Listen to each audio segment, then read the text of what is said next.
Welcome to your Vibe Tribe. I'm your host, Eliana. Tune in every Friday to listen to conversations about mental health, relationships, dating, pop culture, and listen in on powerful interviews with powerful women from all walks of life. Hey guys, it's your host, Eliana, and welcome back to another week's episode of your Vibe Tribe. And I'm welcoming a very special guest. Hi, my name is Carolina. Okay, wait. I have to talk about this. So, when did you decide to, did you see the microphone? Oh my gosh, guys, if you knew the amount of technical difficulties that we were having, it's out of this world, but it's fine. So wait, when did you decide to change your name? Can we talk about that? If Since not, my I'll whole edit life it out. changed when I moved to DC. It all changed. I'm a completely different person. Wait, so you literally were just like, I'm going to change my name. Yeah, because I hated my first name. I always hated it. I never, gravitated towards it. And I never really thought that it fit me. And I was like, I really love my middle name. And it's just me. Oh, my gosh. Okay. And you go by Carolina? Do you say Carolina? Okay, I love that. That's funny. Yeah, it's like, my middle is it name. So. Carolina? I'm like, no. I'm not a state. Oh, my gosh. Yeah, it sounds weird. Okay, wait. So do you like the nickname Caro? I'm okay with it. Not a lot of people, just like people from their country will call me that, and nobody else would think of to do that. So I'm okay with that. Okay. So we're both Caros, and it's both of our middle names. I know. I'm like, that's amazing. That's why we were connected when we first met. Mm-hmm. We're like fraternal twins. Exactly. We'll go with that. Oh my gosh. But okay, well, I'm just gonna give you some space to introduce yourself. I guess, and just say, I always say give your bio, whatever that means to you. All right, interesting. We'll start from the beginning. I was born in Mexico, moved to Florida when I was 4, hopped around like West Palm. My grandma she lived in Miami, so I'm very familiar with Miami. Never lived there.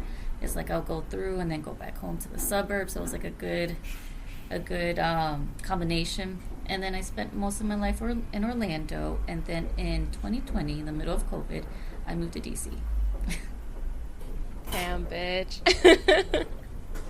Wait, so why did you decide to move to DC? What brought you to the city? So I wasn't even supposed to move up here. I was supposed to be up here for a 4-month internship and then go back to Florida. But plans changed. So I got this internship right after college, right after I graduated.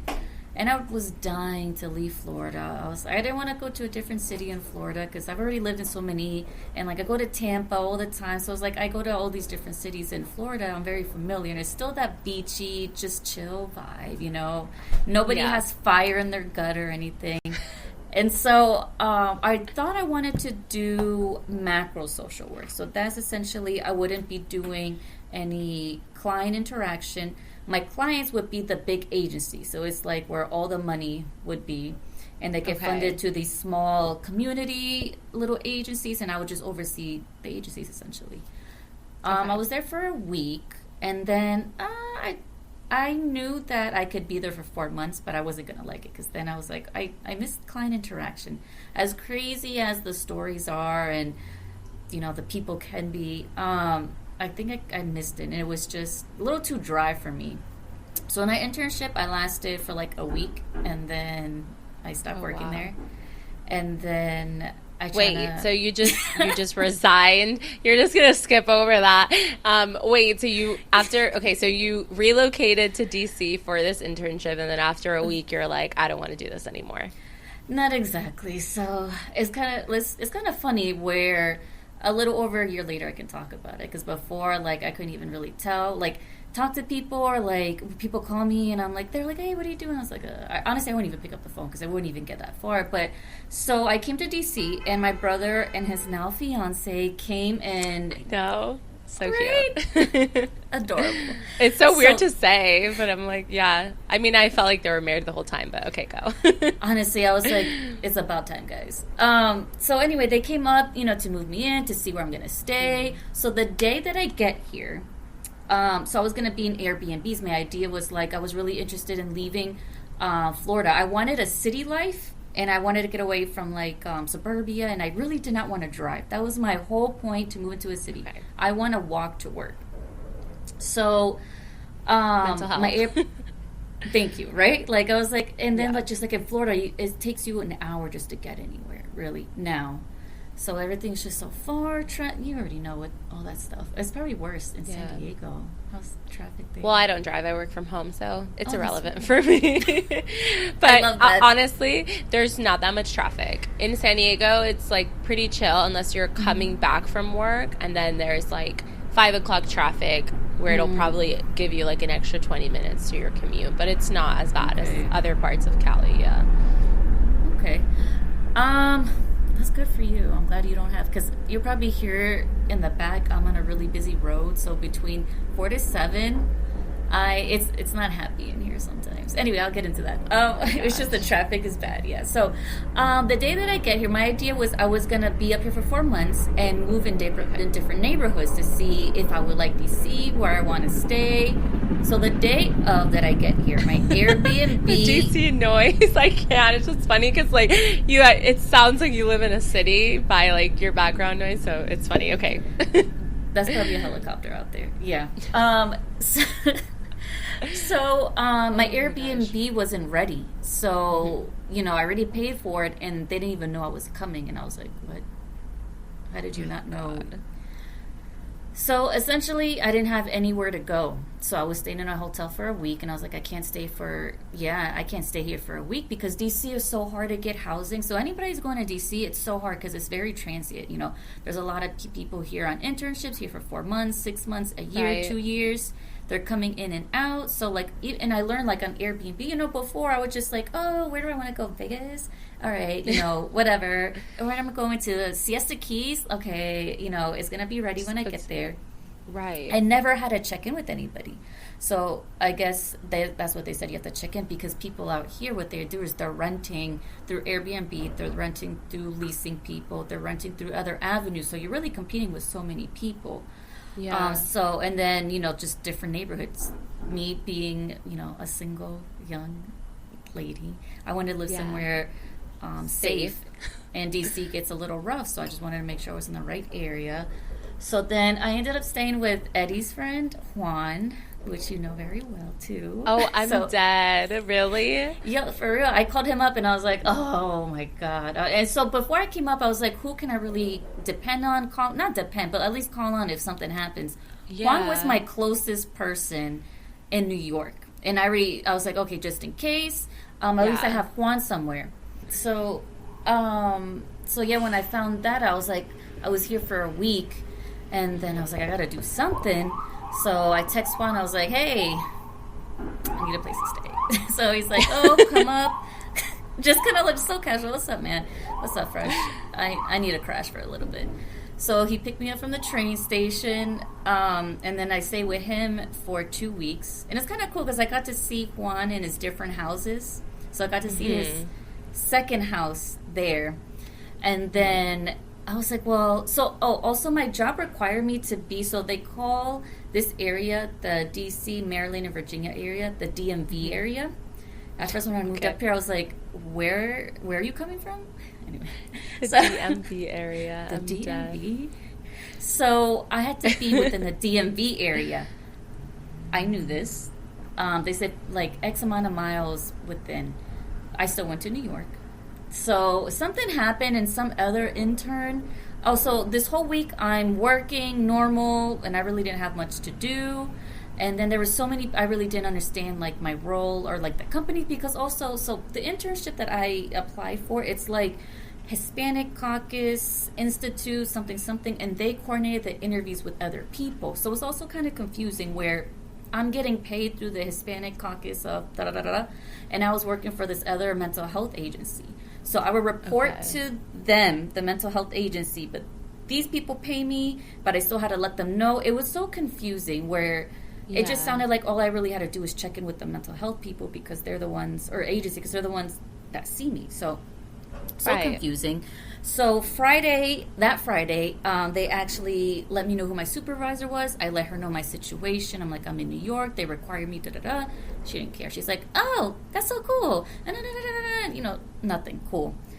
Friday afternoon hits, and there's other intern. I guess he was, because it was a government agency, right? So all their equipment is from the government. So I guess he was like moving around while he was working, and you have like government property. They don't like that. They want you to be at home in the location that you said you were going to be in. So they're like, everybody give me your address. So during that time, I was going to Philly because I didn't have a place to stay still in D.C. because it was really hard just to find anything because everything just goes up quick. And then around that time, I'm sure people were going back to school, leaving, whatever the situation was. And so again, my supervisor from the mental health agency knows what's going on, but the Hispanic caucus of whatever, they didn't. So I explained to them what happened. And so the way that I understood the situation was, did you let us know, is the way they phrased it. Us meaning the Hispanic Caucus Institute, but I already let the mental health agency know. So I didn't know they were asking for them. So I told them no. And it just kind of like snowballed. And then I was like, well, I'm not going to be able to get back to D.C. for a while or not for a while. I gave them like three weeks or 2 weeks. They didn't like it, and they're like, okay, well, just make sure you bring the property back tomorrow. And I was like, I'm in Philly.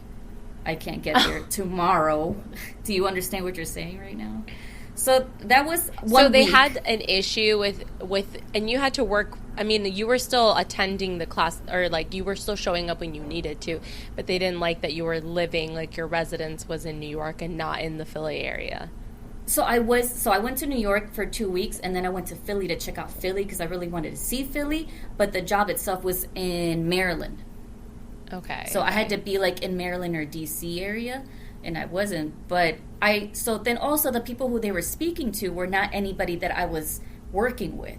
So I was like, it just was one of these things. It was just confusing. It got blown out of proportion, and they're like, if you're not in the area, then then you're terminated, and then you can't apply to any government agencies. And I'm like, this is an internship. I was like, okay. So I'm in Philly trying to figure out, and I have a car. Did I have my car? No, I didn't have my car then because I brought up my car later. Because I wasn't going to bring it up because I was only going to be here for 4 months.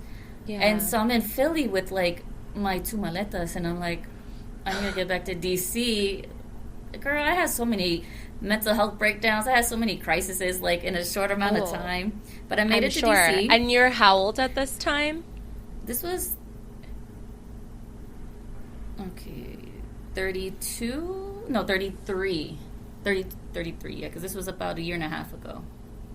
Holy shit. I would still be having a crisis. Oh my God. That when it happened, when they I guess terminated me or whatever, they said it was going to be a mutual, then they said termination. I was like, whatever. I called my mom. I couldn't stop crying for like 30 minutes. I was like, yo, I quit my job. I said bye to my friends. I had parties everywhere. You're here by yourself.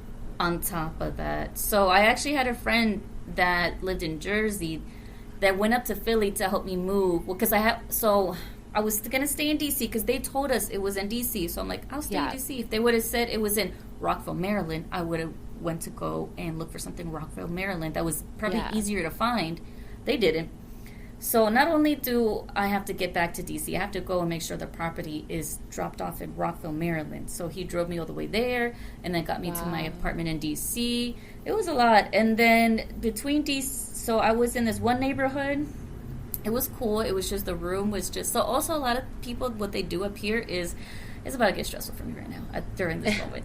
They convert their living room to a bedroom. So it's an extra room, but then it's not like an actual room, So I walk in and I'm like, okay, I see what they did. It wasn't the worst, but it was like, I'm like, I'm not going to pay like $1,000 or over $1,000 to stay in here. So I went to this other place that I really liked, and I had to leave 2 months later because there was 2 dead mice in the apartment. So, yeah. Oh my gosh. By this time, I decided that I was going to stay in D.C. and figure it out and see if I was going to like it. So I went to Florida and picked up my car. So I have a car full of things. Like, I have my espresso machine. You know that is heavy. I have my TV. Yeah, just everything. Everything. Literally, my car was just... It was just that and my guitar. Those are, like, my 3 material things. The rest was just, like, clothes and shoes, which was, like, whatever. Yeah. So I moved all those things in my second apartment. The rats come and they're like, "Well, we're gonna shut down this unit," and I'm like, "Where am I gonna put my things?" Because they were gonna give me like a month or something. I had to figure out what I was gonna do in January, basically. So I was like, "I'll go to Florida for all of December. But what am I gonna do with my stuff?" So I had to figure out, and I had a friend that let me store my stuff at his place, like a car full of things and my car. And then on top of that, there was really bad rats where I was, so they ate up. Yo, it's so sad. It gets so sad. So around that time, so this was January 2021, so like about a year ago, right? Yeah. So I'm supposed to. So also up here, you have to get licensed for everything. So for like, I graduated with my master's in social work. So down in Florida, all you need is your clinical license. Up here, if you have your bachelor, you need your bachelor's license. If you have my graduate license, is what I have now. I need to pass that same exam right after getting after graduation, and then do it again for my clinical. So you have to pass these like 4-hour exams for every single title that you get. So that was the only thing blocking me from actually working up here, was just that 4-hour test. Yeah. So where am I? Oh, so this is January, and so I went to Florida, and I was like, man, because it was getting a little rough, and it's during COVID. I don't want to go in the buildings. What's work like? 'Cause this is like I still even worked within my degree, so I'm like, I don't even know what the workforce looks like for me as like when you clinician. Actually enter. Right. So, and this is also like, I'm like entering the workforce as a clinician, and I'm just like, what's life up here? Like, how does all this even move up here? So I had to figure that out in a way. So this is January. I come back and I find out that the apartment I was in, the second one I just left, the rats ate the wiring to my car. So what? Yeah. They got into your car. Well, I think they went like under the hood and ate up like all of the stuff. So I went through my insurance, and they're just like, we can't fix it. Like, it's just way too much to fix it. And I'm like, wait, no, I don't even know if like I would cry or laugh at that point, because it's I did both in different times. I was like, is this happening? Personalities? I'm like, girl, happening? And I was like, I had to reflect on the past 3 years of my life, which was school. I was like, I gotta practice what I preach right now, because I am on thin line. Yeah. It's been rough. Okay, so your car gets broken into by mice, and it gets eaten all of by them. mice. And then, so then after that, how long did it take you to find like a good place and get settled? I would say March of last year. So I'm about to renew my apartment here now. So it took me... And you live alone? Mm-hmm. Wow. And living alone in D.C. And it's like a lot of people don't.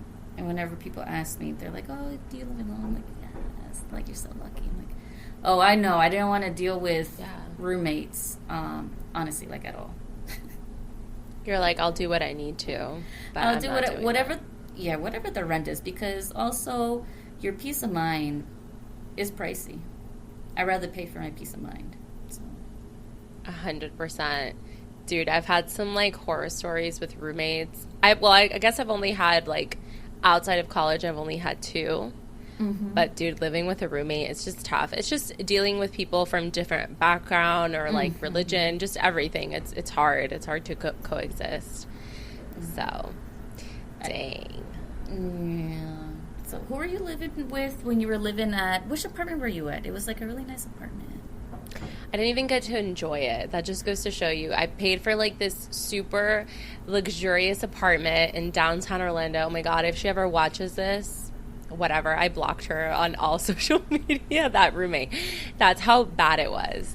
I literally paid for this amazing apartment. I mean, you've seen it, Novel Lucerne in downtown. It's like prime location. It's so nice, so expensive. Like, I mean, I couldn't, back then I was just starting. Was I already working as a recruiter? I don't know. I think I had just started.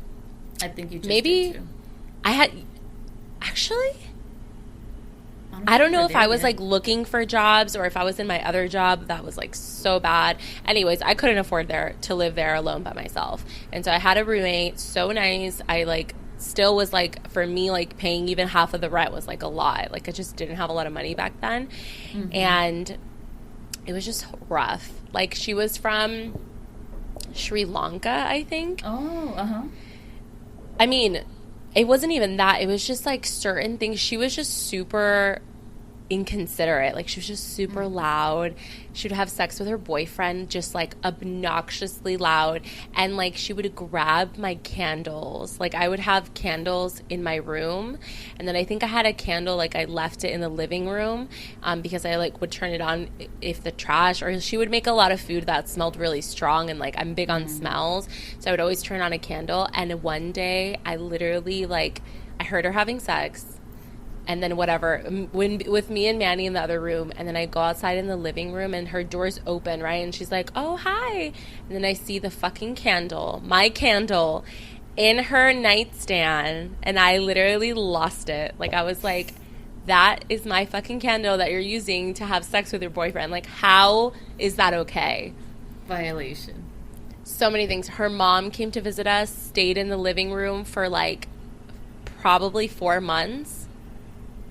And it was just, and the apartment is small, like, and having like another human being like living in the living room, and then just like cooking in the kitchen, it was just a nightmare. It was just a nightmare, to be honest. That sounds like a lot. Yeah, me and Manny, when the whole COVID thing happened, we literally stayed with his mom. We just like left. I grabbed all my shit and we just left. Oh my god, it was horrible. That's horrible. Oh but gosh, anyway, you were probably my neighbor. We lived down the street from Manny during that time.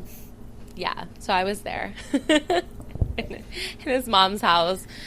She's an angel, though, so it was a much better situation than living with. You that left roommate. the apartment, like you broke the lease and everything. No. I still paid for my stuff, but like it was just wild. And then I think she left for a month, and after her mom stayed with us for 3 months, she had the audacity to try to not pay. She was like, oh, well, I've been gone for a month. Like, shouldn't you pay the water and electricity bill all by yourself? And I was like, do I have to remind you that your mom stayed here 3 months? And I split everything with you evenly? Like, how dare you? And she's like, oh, okay, never mind. I was just asking. Like, stuff like that. It was just like a horrible person. Like, that sounds gross. It was traumatic. But I'm glad you're living alone and thriving. Okay, yes. So wait. What was the biggest, I guess, like, shock to you from Florida to D.C.? Even though I feel like, I mean, they're both East Coast. So D.C. is also kind of weird because it's like a northern state, but then like a southern state at the same time. Okay. I would say, and I would always hear this from up north people. People are a lot nicer up here. I wouldn't have thought they would be nicer because, you know, it's a city, faster pace. Because, I mean, in Miami, no one's really that nice in Miami. No. But, like, everyone's actually... no. Everyone's pretty nice for the most part. So I see what a lot of my friends say. They're like, oh, Florida people are, you know, weird, and Florida people here. And I was like, relax, up northern people. But now I get it. And there's just like a lot more things to do up here. Everyone's always trying to be outside. I mean, when you live in the city, there's always things to do outside, right? And that's how kind of DC is. It's kind of wild. There's events. So I live in areas called like Embassy Row. So down the street, there's like all these embassies. So there's a lot of protests happening. There's always like a little parade thing with their cars. So it's like a 15-minute thing. Then they're just honking and, I don't know, saying things in their language, and I don't know what they're maybe. Sometimes it's just like their Independence Day that they're just out there celebrating. A lot of homeless people just like in your face. Like I can look out my window, and they're just there, and it's kind of sad when it's cold. But and you see them outside all the time at any given day, just like asking. Just you feel bad, like it's just so many. I'm like, yeah, and I feel like in any big city, I mean, I don't really see that many homeless in San Diego. I mean, I see them, obviously, but I feel like, obviously, if you're in a huge city like that, it's probably even, like, double. And anywhere where it's expensive like that. Yeah. It's rough. So sometimes, like, I don't even want to go out because they're just, like, there. It's too much. It really is. And then, actually, when I went back to Orlando, when did I go back? For December, for Christmas, a couple months ago. Orlando, their homeless population has been growing too. I went back and I'm like, yo, where did all this happen? My brother's like, what? Because they're probably so used to. Rent's going up. Rent's going up. They're saying that they're paying basically DC prices. I'm like, ew, for Orlando? Yeah. It's crazy. I heard it's like really, really expensive, and there's just because people are leaving from like New York, New Jersey, and they're all moving down to Florida, and then and there's not I don't think, from what I hear, it's like the housing, they can't build enough housing for the amount of people that's like moving in right now. Mm-hmm. Horrible. I mean, it's the good thing about Florida is the taxes. At least they don't F you with the taxes, but the pay is not, I feel like the pay now is not equivalent to what the housing price is there.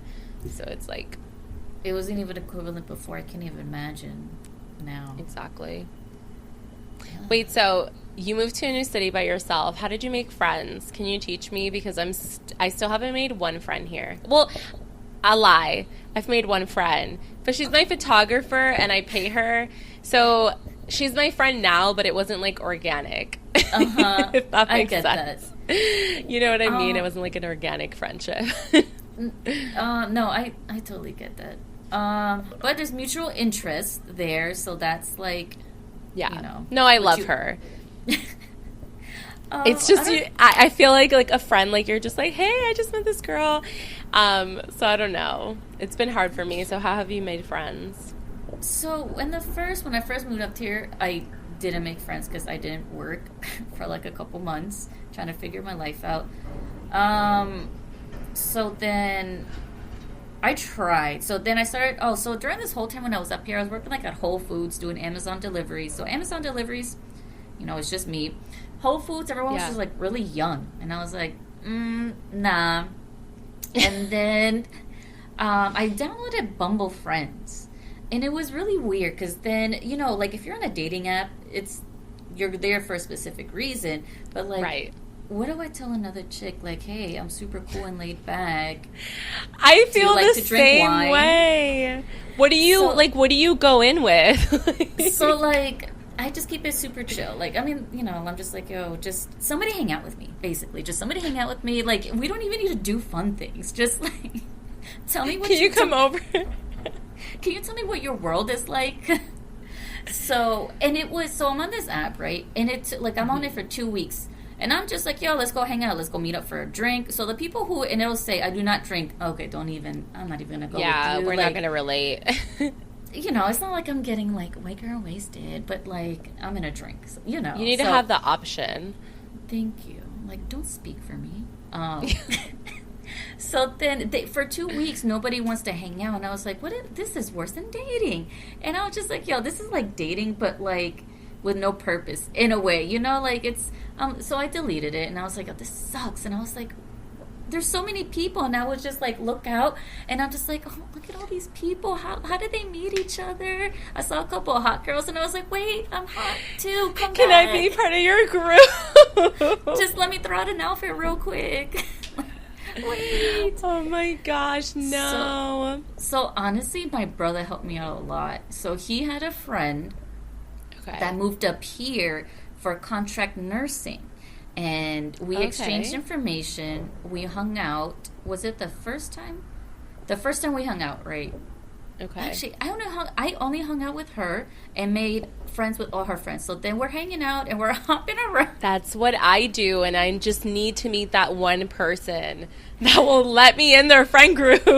So Ashley, thank you so much, because we were randomly walking and we bump into one of her friends. So he's like, oh, I'm going to have a picnic next week, and he lives like a couple neighborhoods over. So come, and it's going to be mad people. So I was like, okay. So I go, and then I met more people there. So it was one of those things. So now I'm just like, okay, now I have friends that I've met from like basically that one picnic. I'm related to somebody from that picnic somehow, which is kind of good. And then I started working in my field. Actually, I had 2 jobs. My first one, everything is telehealth, so it's really hard to connect with anybody, and the last thing you want to do is hang out with people from work sometimes. Or I really don't even talk to people from work or even knew who was there, because I have my schedule, I see my clients, my supervisor, and that's it. So then In my second agency, where I just quit about 2 months ago, I met some other people, which was cool. Actually, just one girl. I only have one other friend in my field, which is kind of cool. I like to have friends in my social work world and my other. So she's pretty cool. She's like fun side word. Yeah. So that's like my only friend right now. I would say that's like a constant friend where I'm like, hey, let's hang out and do something like every month or so. So yeah. I don't know, girl.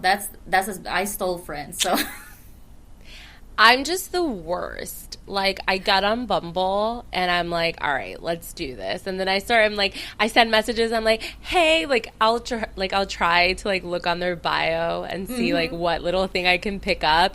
And then I try to, like, incorporate that into the first message. I just feel so creepy. But I know, I'm like, maybe they feel the same way. But I don't know. Sweet. I feel so creepy. So I'm just like, all right, whatever. I try to say something, like, funny. But also, like, I don't want to be back and forth. Like, if you're not trying to hang out, I don't want to message you.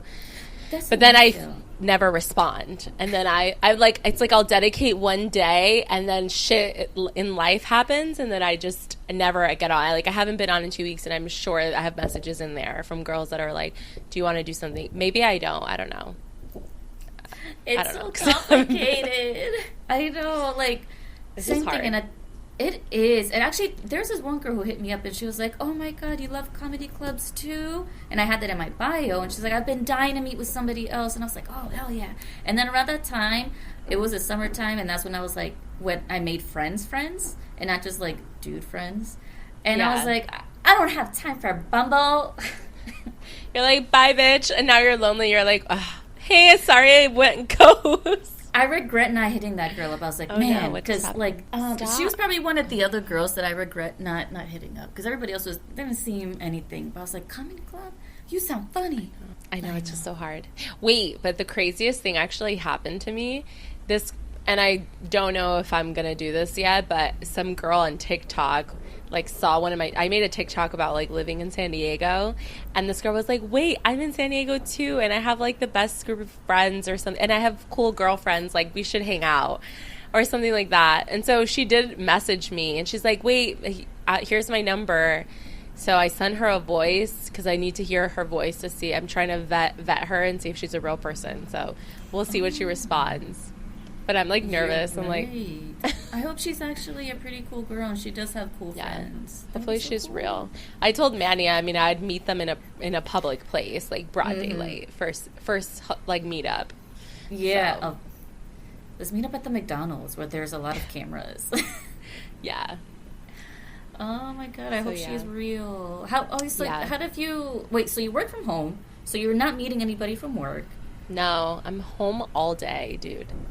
And I have a boyfriend, so it's not like I'm out here fucking it up. I'm not doing anything. The gym.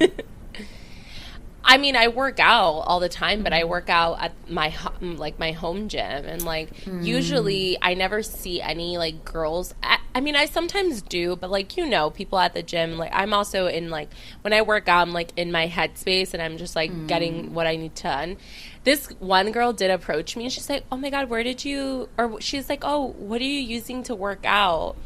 And then I was trying to continue the conversation, but she was like, okay, thanks, and then just ran away, and I was like, okay. What was the point of that, ma'am? Yeah, I was like, okay, guess you don't need my friendship. Sorry that I'm trash. Literally. Oh my gosh. So I've been on the same thing. I'm like, how else? Because that app thing is just, sorry, I'm in my 30s and it just doesn't work for me. I was thinking of joining a dance class, right? Yes. So I don't have a car, so everything's going to be far, and it's probably going to be not in DC because of COVID. So I have to figure that whatever's open. I want to stay consistent, but it's also the winter time. So today's nice. It's 53. But it was 20s and 30s. Today's nice. It's bitch, that's cold. I had to tell my family asked me what I want for Christmas, and I was like, just get me a North Face that goes down to my ankles. Oh, do you want? No. How about if we got you? No. What if they don't have it? No. Then I don't want anything. Give me the gift card. None of your answers have tickled my fancy, so please go online. And give me the North Face jacket. Oh, I'm sure seasonal depression is a real thing. So working from home, seasonal that, I'm just like, what is life? What's going on with me? It's been a wild roller coaster. And seasonal depression is real. I didn't know how real it was until it was pitch black at 4 p.m. What? 4 p.m.? That's why you can't meet friends. Also, yeah, it's depressing. Yeah. But damn. I mean, I haven't really lived alone, so I've actually never lived alone. I've had roommates. I mean, yeah, sometimes the roommates will leave and I'll be home alone. And now I live with Manny and his uncle, so he's like, there's always people here. So like, I don't know, like, do you like it, or do you have moments where you're just like, holy shit, I feel like really alone right now? I do have both, because I do have moments where, especially when like like work sucks. So, you know, I came up here entering the workforce as a clinician. Needless to say, I'm managing other people's mental health, right? And I really didn't know how it was going to affect me until it was going on. Can you explain actually what you do? Because I feel like I have like a gist, but just so everyone knows, like, can you give an explanation of what you do on a day-to-day basis? Sure. So what I was doing previously is not what I do now. So kind of in the same, but not really. So right now what I do is I work at the hospital. Get out. Do you want to say hi? You doing it right to now? Mimi? Yeah, she's here. Oh, shit. Or Hey. Carolina, sorry. Hey, what's up, girl? What's up? Don't be creepy, get out. She can't hear me. No, he said, what's up, girl? What a creep. He's like, you're doing it right now. I'm like, yeah, get out. You can tell him and my brother are friends. Literally. So I was working at a community based agency. So what that is just, you know, it's a big agency. You come in for mental health services and they get different levels of functioning. So people who, you know, are like low functioning, where they can't maybe handle their medication, they can't handle day-to-day things, they forget things, or their mental health is so bad that they really need assistance. Who sends them there? Who sends them to you? Sometimes they're walk-ins, or sometimes they're insurance, or, you know, they're like, oh, this is this agency, I need mental health services. And it's so, they're usually Medicaid-based, so probably Medicaid. Okay. And there's a couple locations. So I would do their intakes. So different levels, right? We have substance abuse, regular mental health, and then they had like other programs. So for different levels as well, in adults and for kids. So I'm assessing who's coming in, what's going on with you, what do you need? So I have to diagnose them. So I'm spending like 3 hours with this person and half of it really with their interaction. And then after that, I have clients. So it was back-to-back clients just doing individual therapy. So I'm, you know, working, for the most part, it's like we do a 6-month treatment plan is really what it goes. After that, you kind of figure out if you want to continue or not. But for 6 months, you're following them. And you're helping them through whatever else that comes in. So then I moved over to a school social worker. So my role was really unique in the fact that I didn't work for like the school district, and I didn't really work for the school because my agency was partnering with them. So they couldn't really tell me what to do because I was their partner instead of like their employee.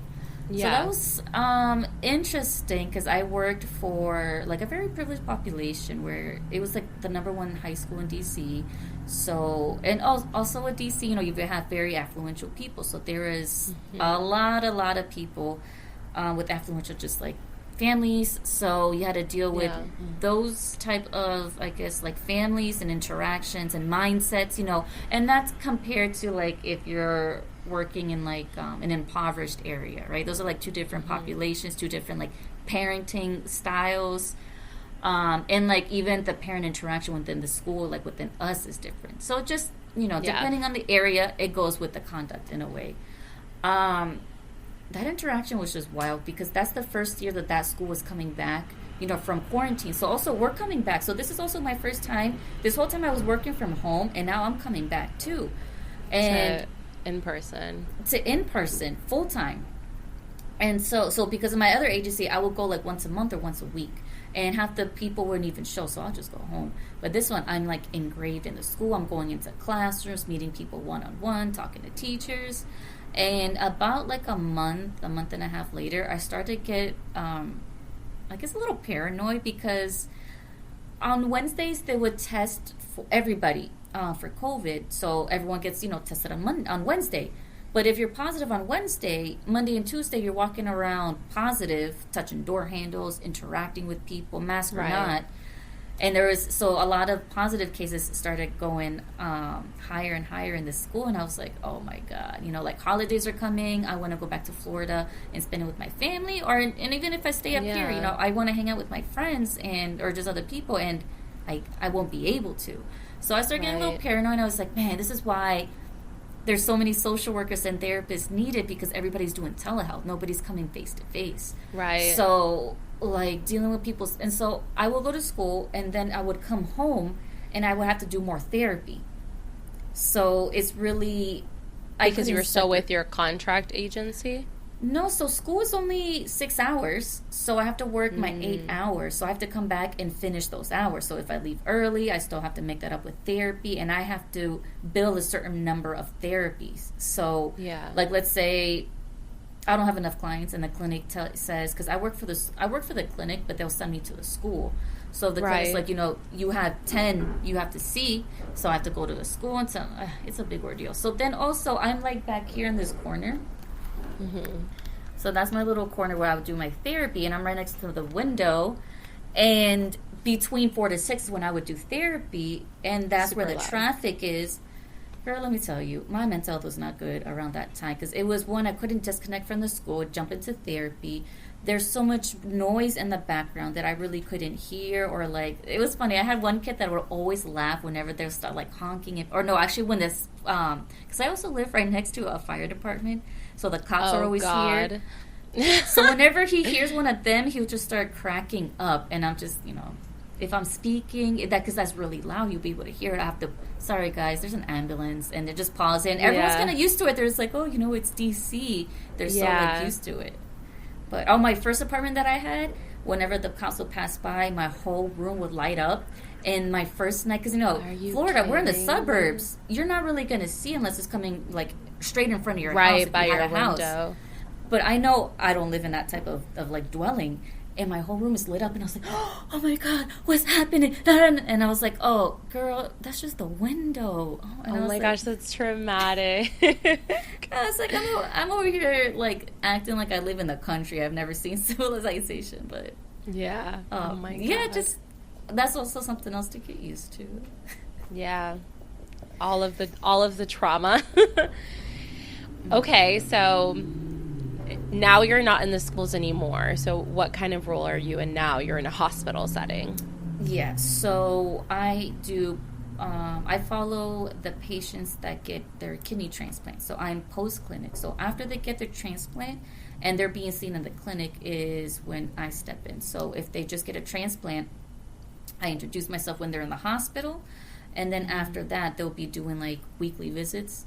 So if they need something like FMLA forms, letters to their employers because of their condition, maybe help them to get insurance, not really get the insurance for them, making sure they understand their copays, because a lot of them after that they're like on lifelong medication, and they're pretty expensive. So is it more like case management? Is that what it's called? No, because they do have a case management department. So this role is kind of unique, and I like it because I'm not doing therapy.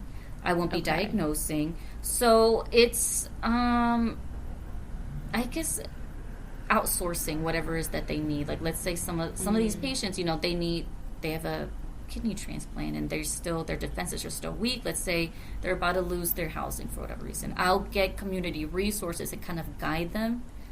But making sure whatever barrier that they have for treatment, they don't have. Okay. So kind of like case management, but I don't deal with the insurance part of it, if that makes sense. Okay. Yeah, because I always thought, any therapist, right? Because if you're diagnosing people, if you're dealing with people's issues, like, I feel like that would be so hard to kind of like how do you have therapy with someone and like hear all their issues?